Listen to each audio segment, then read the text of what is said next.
time to dive beneath the surface and into the minds and hearts of your favorite celebrities and pop culture icons.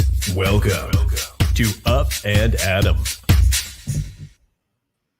Hi, guys, and welcome back. Look who I have here with me. Hi, Ika. How are you? I'm good. How are you? Thanks for having me back. No, yeah, of course. I didn't think it was going to be this soon. I thought we were going to be playing with like the later February time for Real Housewives of New Jersey, but thanks for joining me. No worries.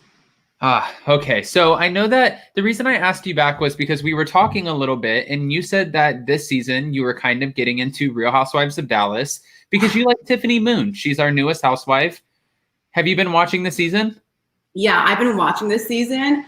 I watched when it first came out, like a couple of years ago, and I just fell off. And as soon as she came on, I'm like, I'll watch this season. Yeah, no, Tiffany's honestly, she's coming in so hot, and I think it's interesting because you have a different perspective than a lot of us would, I think, being around reality television and whatnot. It takes a special personality to come into a situation and immediately have cameras around you. You either sink or swim, right? Yeah. And she's not sinking by no means. No, she's bringing such a good dynamic this season. Like, she's bringing diversity, she's bringing culture, and for her to be a part of this mainly white cast, it's just nice seeing a different culture there and just her way of living and her life. And she's a full-time, working mom. So it's just, I like her dynamic to this franchise for sure. Yeah, it doesn't feel like, one of the successful things about some of these other reality shows like Vanderpump Rules or, there's a few others like Southern Charm, is that these are organic groups of friends. Whereas the Real Housewives, you don't normally get that. You get maybe 2 or 3 who know each other. And then every season producers try to add in new characters, new personalities to spice things up. But she was a friend of Mama D's, which is Deandra's mom. She was Mama D's anesthesiologist. And Mama D was the one who made the executive call to Bravo and said, you need to hire this woman. And that's how she got on the show. But she just recently announced that she might be a one-hit wonder. No. Yeah, that's what I said. She's the only reason I'm watching at this point. She is. She brings such a different feel to the show, and especially to this cast and this season. It just feels more interesting with her being there. And not that the other women aren't interesting. I'm sure they are, but she makes me want to watch. No, I agree with you. And she does such a good job of articulating what she wants to say and carrying the conversation. For example, we're going to jump right into it. But before we do, guys, if you haven't already, hit that like button, show some love. We pick back up right where we left off in this sort of vineyard setting with the barn. And as we know from Real Housewives of Potomac, you should never do any filming in a barn with wine because something happens. There's some sort of tumultuous, ridiculous situation that comes out of it. And for these housewives, it's no different. They just didn't put their hands on each other. It starts with Deandra and Carrie sitting back and forth, really not understanding where the other one's coming from over their businesses and why each one hasn't been a good friend. But all of a sudden, when Carrie goes on to say that Deandra, should apologize or there should be apologies to some extent, Tiffany Moon speaks up. She's our newest housewife, and she's not afraid of anything, which is what I love about her. But Tiffany says to Carrie, maybe you should have apologized for pushing me in the pool. I think that's fair. Yeah, Tiffany does not care. She's like, listen, I'm here to rumble with you ladies, and I'm here to bring it. I do think that I'm not a Carrie fan at all. Like, she is just not very likable to me. I don't really like her. Leanne Locken actually got fired because she had a few sort of ignorant statements that she said at the very beginning, where not at the very beginning, but throughout the seasons, where she actually called Carrie chirping Mexican, and she said some pretty just ridiculous things. And Carrie actually used this, not threw this in Tiffany's face, but used this against Tiffany in the setting because Tiffany corrected her on her grammar. And Carrie said, oh, well, what are you saying that? Are you correcting me because I'm Mexican? I'm sorry that I'm Mexican. And Tiffany wasn't having it. She's like, what does that mean? I'm Chinese. So what? And Carrie's like, well, English isn't my first language. And Tiffany, right back at you. I've never seen the dynamic where each one is able to say the same thing, each housewife. Carrie could have used this against Brandi or Deandra or anyone else at the table where English was their first language, but she's looking at Tiffany Moon, who is this woman who got her doctorate at like 23. She came over here from China when she was 6. English wasn't her first language at all, and she's just so well educated. What did you think of that scenario? I really like that Tiffany stuck to her guns, and she was like, no, this isn't a race issue. This is literally a vocabulary issue. And you're not going to tell me that I'm doing something that I'm not because the dictionary said so. And I'm going to tell you that. So I really like that Tiffany was really like, so what's your point? I am Chinese. Like, what's your point? I like that because typically the other women would probably feel a little bit like, oh, I don't want to come off like I'm being like racist or anything. So let me just, back down because, she said that. And mind you, Leanne, her comments and the things that she said was really, really disgusting. But this was not that. Right. Exactly. And, kind of moving on, it seems like I don't want to.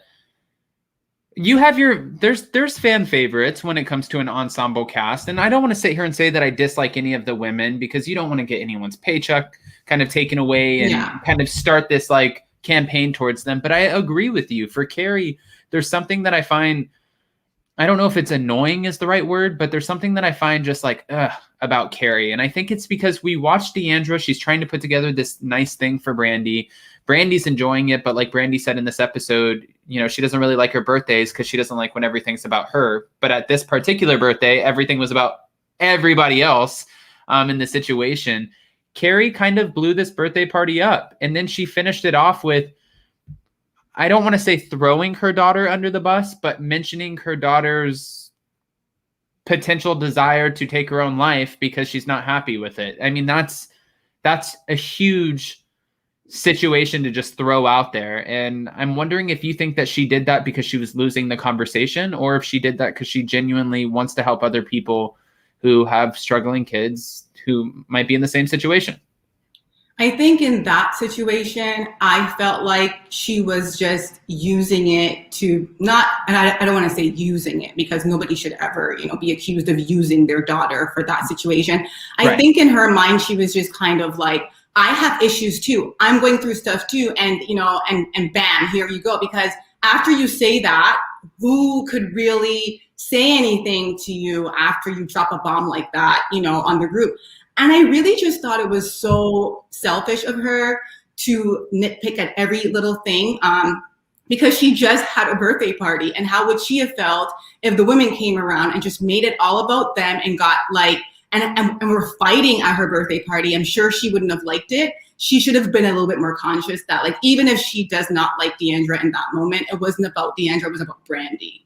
Which is another reason that I actually like Tiffany Moon more and more, because the minute that Tiffany Moon had the opportunity to step away, go to the bathroom for a second and kind of collect her thoughts, she immediately was like, you know what? I need to go out there and apologize to Brandi because I hate when people do this at my parties. And it makes sense, but she's like, I'm not going to leave this off to the wayside. I'm not going to send her a text. I need to go out there and just apologize right now because even though there's a conversation to be had here, maybe this isn't the right timing. 100%. I mean, like, I thought they were all kind of in the wrong, because again, the day wasn't about them. It was about Brandi. And mind you, they're all aware that they're filming a reality TV show, and women sitting around talking about cheese and wine probably isn't great content for the producers to use. So they're probably also trying to, have some sort of content, I guess. I don't know. No, that makes sense for sure.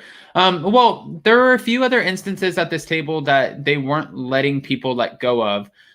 Cameron even looked at Tiffany and was like, well, you want Carrie to apologize for pushing you in the pool, but what about me? I felt like you were harassing me over food, making me try to eat something that I don't want to eat. And Tiffany at this point is like, girl, I thought we settled this. I thought we let this go. We're not on this conversation anymore. What are you talking about?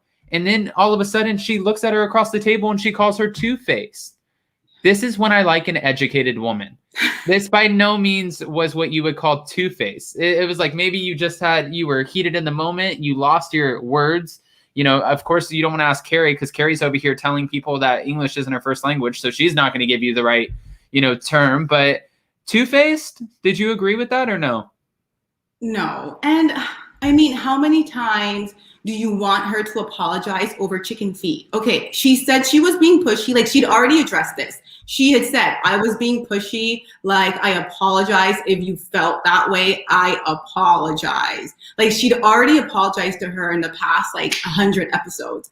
Like, are you going to bring this one little thing up every single time she has a point to make? Like, just sit there and eat your food, Cameron. Nobody was speaking to you. Yeah, no, and honestly, it's like that's exactly what it seems like. Everybody at this table wants to be heard, except the one woman who really is not heard at all, who is this Jen woman. She hasn't really found her place within the group. I think it's because she's not as boisterous or maybe exciting. I don't know. I think it takes a special personality to be a housewife, and I always say this isn't an insult. If you don't have the personality to go on TV and make a complete ASS out of yourself, then it is what it is. That's a fine thing. But if you can do it and go monetize off of it, that's great too. For this Jen woman, I'm not necessarily feeling her for this season. Do you have any thoughts on her? I'm like Mariah Carey. I don't know her. I forgot that she was even there. I know it sounds so mean, but that could also be a good thing, as you just said. I forget about her. I'm like, oh, look, it's somebody's friend again. Like, I kind of forget. No, and that's crazy too, because they even had her dressed up. They had her come in for the cast photos, which blows my mind because I'm just getting little tidbits from her, and it seems like she's just very eager to jump in there and go with the flow and kind of be a yes man. And you can't really have a yes man within these ensemble casts. They don't make sense. Yeah, it's true. Okay. Well, just moving on, Brandi ends up being the voice of reason, and she's telling everybody to stop. She doesn't want them to fight anymore. But before she does, after the women go to the bathroom, being Deandra and Tiffany, Carrie and Cameron run off with Captain Brandi. They go stash Captain Brandi somewhere, and they're like, let's get rid of her. Screw this girl. We're taking this out. This is kind of annoying at this point. But, they come back, and Tiffany notices that she's gone. I kind of find this a little bit, I know that it's lighthearted fun, but I think there's a little bit of a hypocrisy here because Carrie seems like she's so touchy on anything that is done to her, especially by Deandra.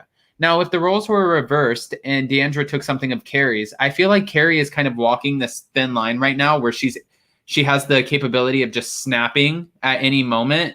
And I feel like she would have completely lost it. However, I'm noticing a pattern with her. It's okay if she digs in at you, but you can't really dig back at her. Yeah, and that's why I'm not like the biggest fan of hers, and I agree with what you said. Like, you don't want to really sit here and like just dog on someone the entire time. I'm just not her biggest fan, and I'm sure she has a whole lot of people who like her. I'm just not one of them. And in that moment, like, trust me, I don't want to see the head on the stick either. Like, I was glad they took it away, but it was just kind of like, if it was done to you, you'd have been saying something. Exactly. I mean, that's where the hypocrisy comes in a little bit. But, moving on, they end up going out to the next place where Deandra, she didn't do so bad. She set up for this bar to be shut down where they could go in and have fun and dance, and they were teaching even the bartender how to dance. I mean, Brandi was off to this. I don't even know where she was at this point. But it comes up in this moment where Deandra feels like it's the right time to pull Carrie aside and let her know, I'm mad at you. I'm mad at you because as your friend, we never talked about your daughter having these feelings about hurting herself, and you never brought this to me. Carrie just simply rebuttals with like, Deandra, you're all about yourself and you never asked me about my life. And Deandra swears that's not true. I mean, do you feel like Deandra's handling the situation well? Because this is a heavy topic to drop. Or are you more on Stephanie Hallman's side, who said, you're asking her to be transparent. She just dropped a huge bomb on us and she's being transparent. Like, give her a second to digest what she just said. I'm more on the page of like, and I do like Deandra. I like her more than Carrie for sure. But in that moment, I was like, girl, you already know that this woman really, doesn't really own anything, and she's been taking jabs at you all day. You guys are finally having a drunken fun moment. Let her live her best life. Like, this is about, a birthday party, and now isn't the time to really poke the bear. Have this conversation privately, away from alcohol and away from the other women. Like, if you care that much, just say, like, call her up and say, hey, I'm so sorry I wasn't, there for you, but like, I'm your friend, you come to me. Not in that situation when you guys are already like. Yeah, no, I completely agree. I think that it's wrong timing, wrong place. However, again, I think it's kind of comical. If anyone's been watching The Real Housewives of Dallas, they know that Brandi Redmond is not normally the voice of reason, but Brandi is coming to D'Andra and letting her know about Carrie, and letting her know that Carrie right now is going through something, and maybe you need to be more sympathetic. And she's kind of playing the middleman for both women, just letting them know, pretty much expressing the fact that they both have the same concerns about each other. They both have the same issues. It seems like this is a total lack of communication at this point. I think it's personality differences, and I think Carrie has some resentment issues towards D'Andra because of the life that she grew up in, which is not her fault. Like, it's not her fault. She was born rich. Like, it's not her fault. Like, so I think there's also some kind of like personality and just upbringing issues where she keeps on saying that D'Andra doesn't understand what it's like to work hard or to get money or to fend for yourself and this and this and that. And she keeps going back to that as if like she cannot possibly understand anything because she hasn't gone through real hardship. So I think they're having a clash of like how they were raised, how they were like, like what they were brought into, like just lifestyle differences too. I think that's also a big clash on their part, and also adding to it, they're just not very good at communicating very well. No, and I feel like I can relate to that only because I had a friend growing up where, I mean, we were, I think, 9 years old in elementary school, and for Easter, he got a golf cart. So I wanted a golf cart. For his birthday was July 4th, and mine was July 6th. For his birthday, he got a horse. So whatever I wanted a PlayStation or whatever. But when I found out he had a horse, I wanted a horse. And my family just couldn't financially keep up. And sometimes you look at people who you're close friends with, and you feel like, you don't understand because we don't have the same struggles. Your family is financially in a totally different situation. And sometimes I think certain personalities really take that in, and they're like, like they have resentment because they're like, why did life not come to me as easy as it did to you?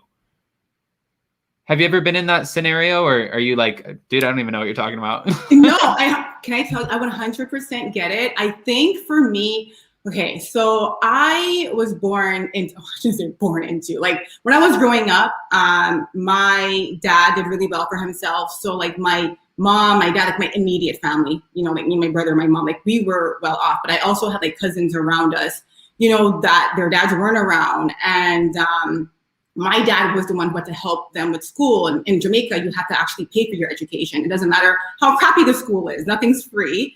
And, and he had to do that.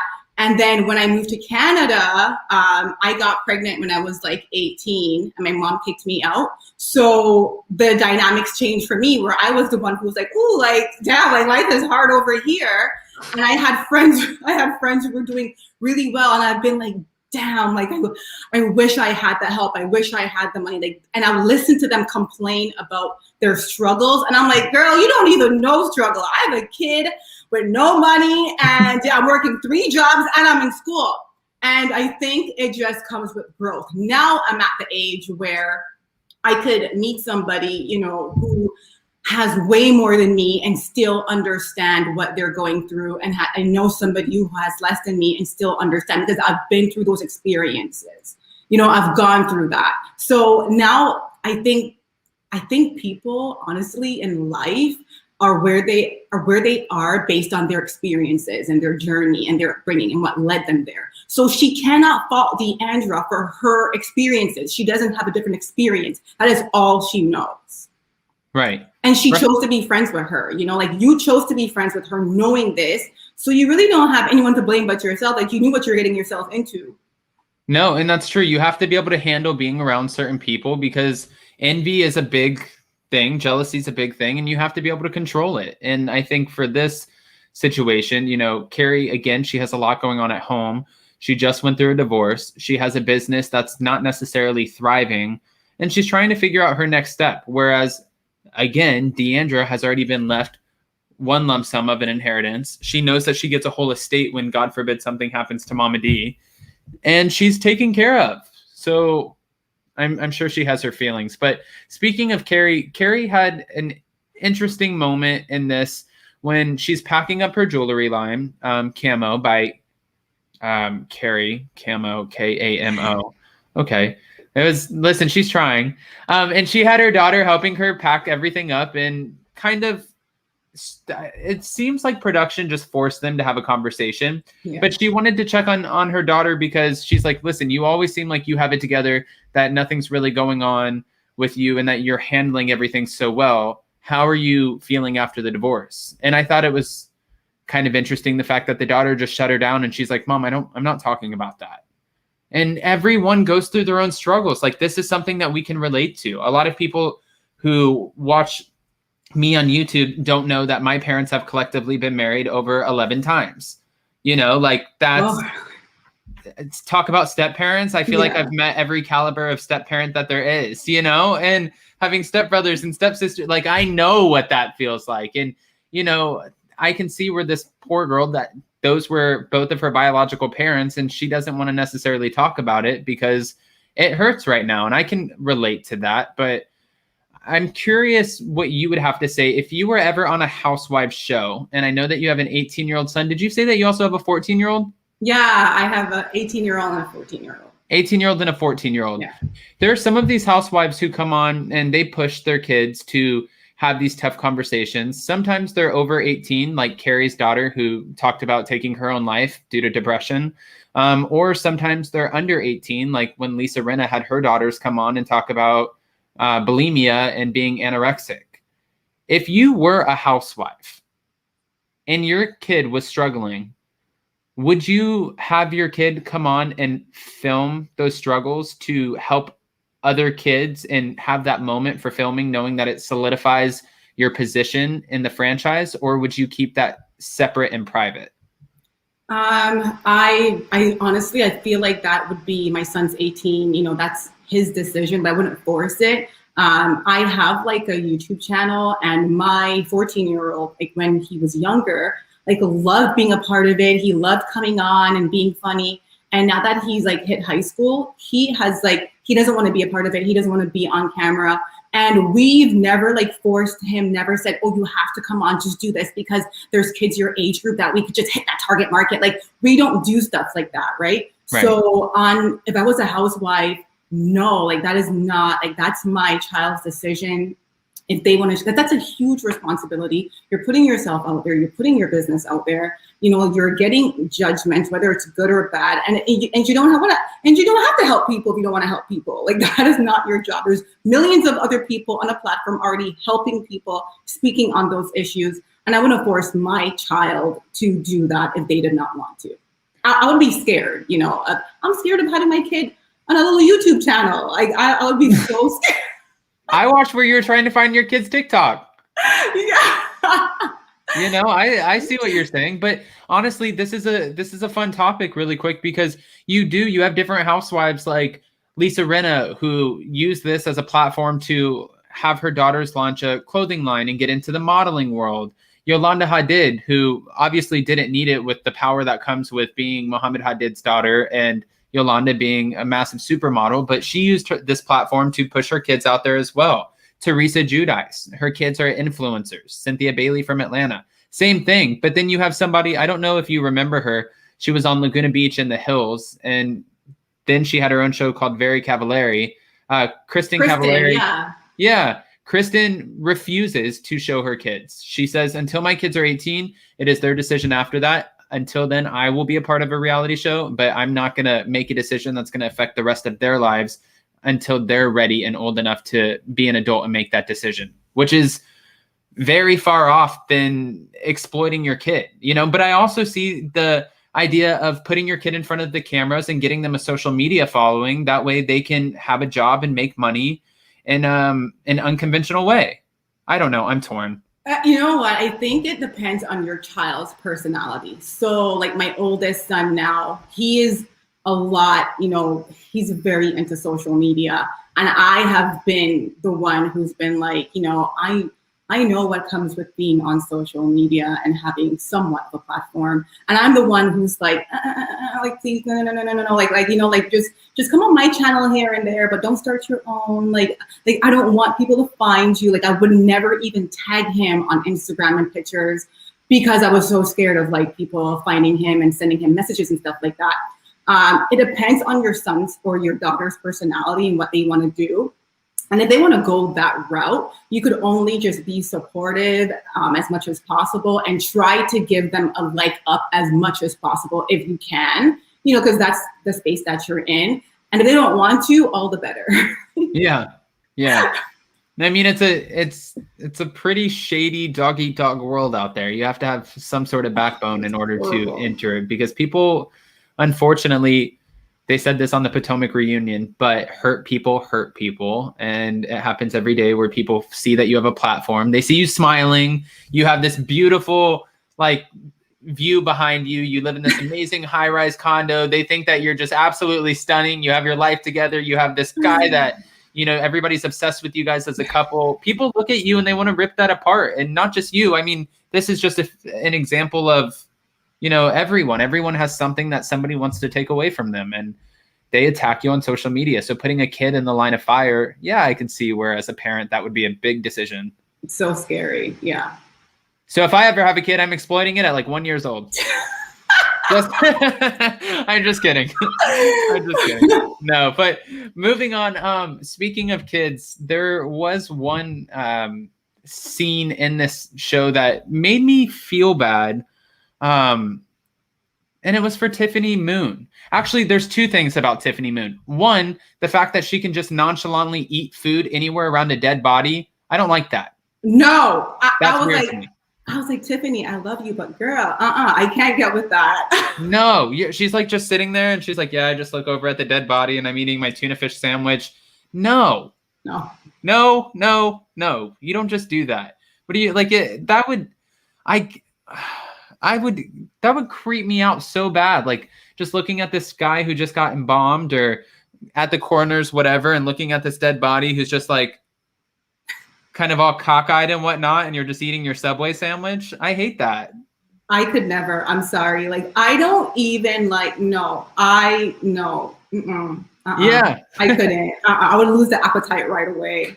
I agree. Guys, if you haven't already, go ahead, hit that like button, show some love. But Tiffany Moon had a moment in this episode that kind of reminded me of Real Housewives of Potomac's newbie, Wendy Osefo, Dr. Wendy Osefo, because Dr. Wendy has a lot of the pressures of coming from a Nigerian background where her family really pushes education, and you can't really hit a bar. You never stop kind of trying to achieve the next level.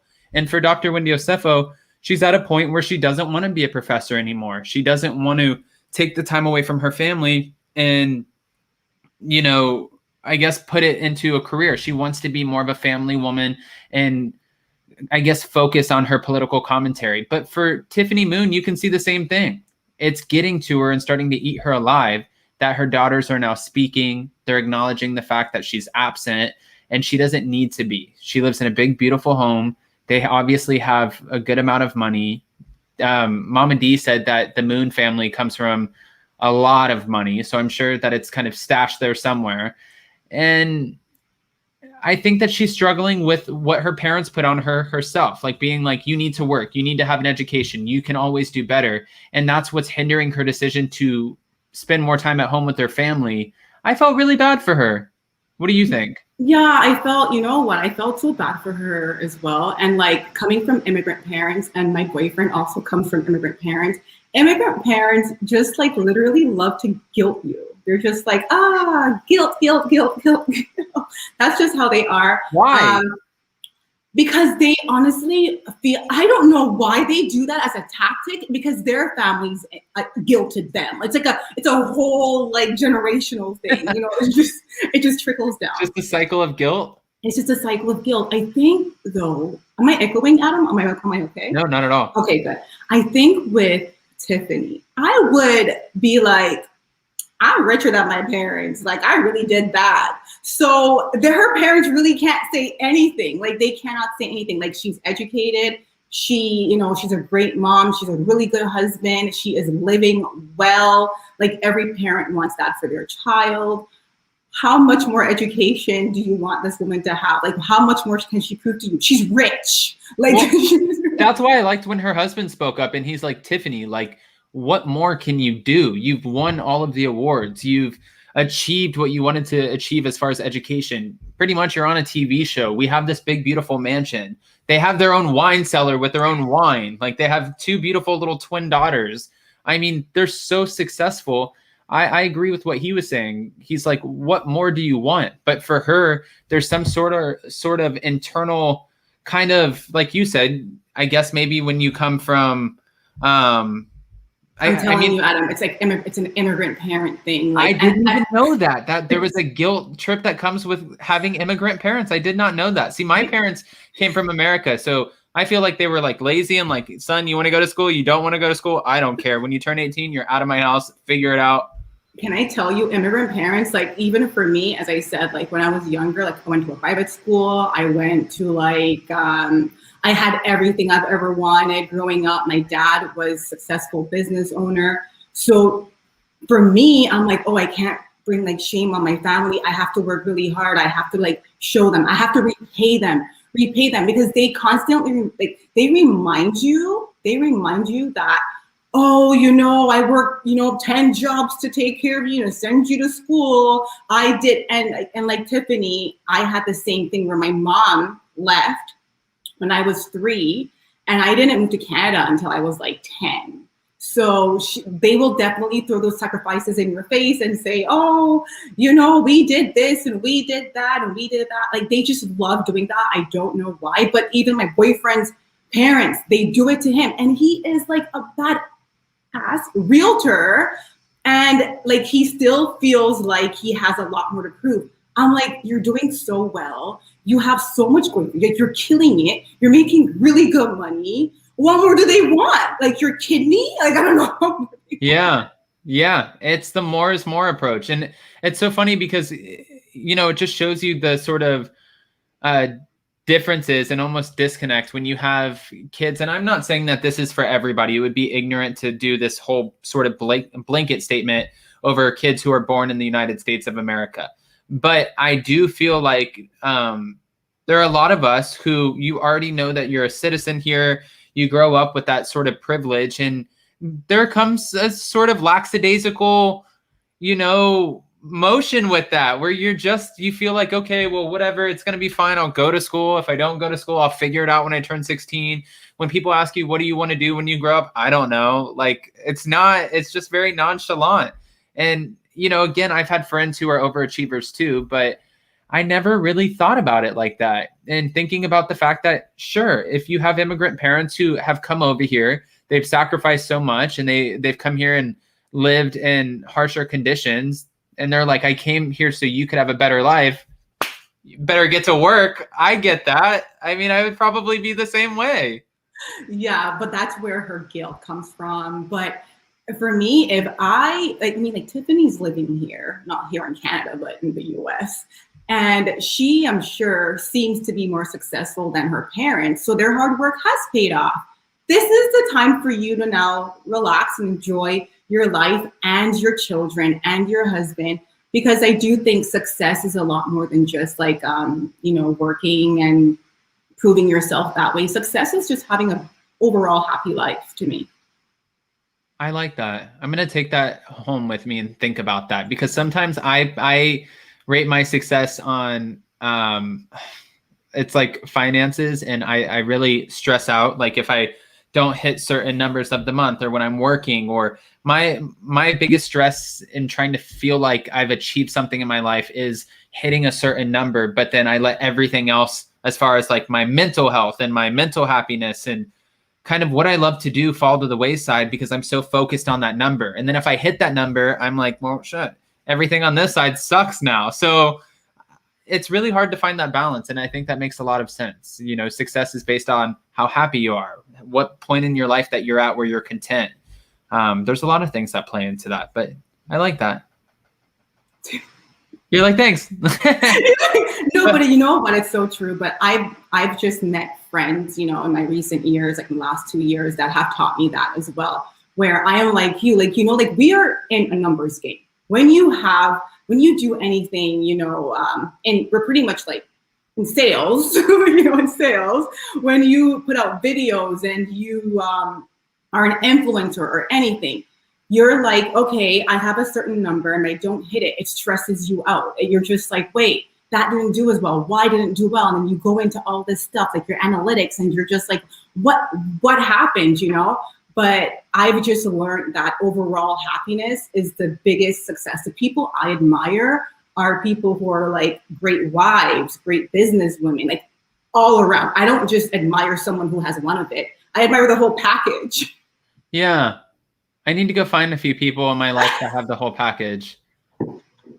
I'm around all of these one element people. They either have the money or they're broke and they have like the happy wife. And I'm like, I don't want that. I don't want to be broke and have nothing and be happy with this person. I feel like I'm going to strangle them. And then I also am like, well, if I ever some capacity hit financial success in my life, then maybe I won't have the person who's been next to me the whole time. Yeah, that's stressful. So whoever out there has the total package, screw you. No, I'm kidding. It's so inspiring though. But you know what? Like nobody ever feels like they have everything. But the best thing that I've learned, and that I am not just saying this because I'm on some positive train. I'm really not just saying that. But at this present time where I am in my life, I feel very happy with like my relationship and with what I'm doing, and just even with my kids, just everything at this present time. Because I've just learned that, do you want to like be happy, or do you want to just have these things where people think you're killing it, but you're just falling apart? Like, I'd rather just be so happy. Yeah. Wow. I'm going to take a bit of whatever you have going on and bottle it up and try to see if I can. I'll send you that energy. Yeah, I'll take that over here. Just a few bottles over here for Adam. But no, with that being said, Ika, I don't want to keep all of your time because we're almost at 40 minutes. This went by so fast. The Real Housewives of Dallas, this was a great recap and trying to figure out what exactly is going on and what's to come in this season. I always like to end off on a positive note. What are you looking forward to most? You can pick one person or one scenario or one outcome. What are you looking forward to seeing most for the rest of the Real Housewives of Dallas? Oh my gosh, I'm just looking forward to seeing just, you know what, just Leanne. What am I saying, Leanne? Deandra, I know, not Leanne. I'm not looking forward to seeing Leanne. Abort. I'm looking forward to seeing like Deandra and Carrie just squash whatever they have, because I'm tired of seeing it for the entire season. And I'm looking forward to seeing Tiffany just maybe emerge into this person who's like, you know what, I've accomplished it. I've done it. I'm a bad, and I'm going to live this life regardless of how my parents feel, because I'm sorry, they should be proud. They should be. And if they're not, that's their issue. I want to see her just own whatever it is that she wants to do, whether it's being a doctor or both or whatever it is. I want to see that. Yeah, no, I agree. I think my biggest interest in this show right now would have to be Tiffany Moon and seeing how she navigates her situation now that she's spoken about her parents. She obviously will probably have some sort of resolution with that, because I'm sure producers will push her to have a bigger conversation if COVID and the guidelines and everything allow for that. But then also, I want to see how Tiffany's relationship plays out with Carrie and Cameron. It seems like they're not letting up on her and they don't like her.